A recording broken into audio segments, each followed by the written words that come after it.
What's up, Solopreneur Lifestyle? With a productivity hack that I almost cannot believe that we even have to talk about it. But yes, if you don't use a mouse, you mean, these little things for your right or left hand next to your keyboard, start using one.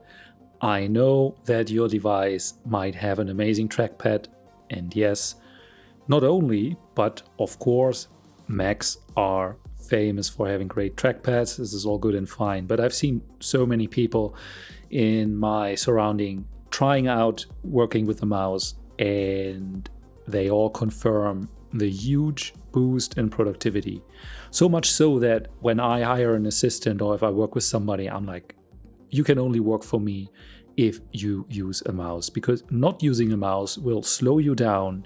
It will make you so much more imprecise. It will consume so much more of your brain capacity to get the same stuff done. So even if you don't go fancy with a mouse, and I wouldn't even say it's fancy, but for some people it might be that you have multiple buttons where you assign tasks or macros, even if you don't do that, go for a basic one.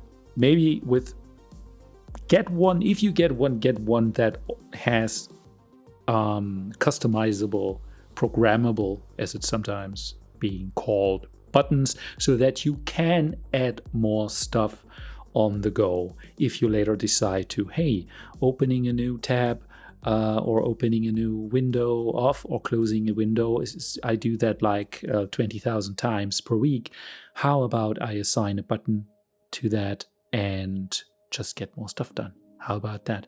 But even if you do not do that, please get a mouse. I think I made my point. Just to give you another picture, I walked in to a shared office or co-work space, how this is being called nowadays, and I saw, so many people with their laptops, not on their laps. I mean, this is, we're all guilty of that, sitting on an airport and, working on our laps, and we all know it's not really productive.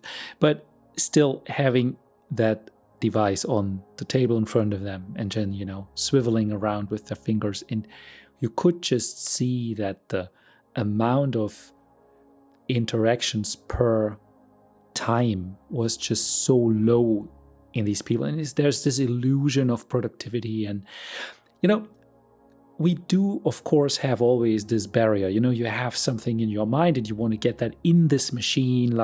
This is certainly something that applies to the whole area of ergonomics, and of course the whole interface situation between the human and the machine.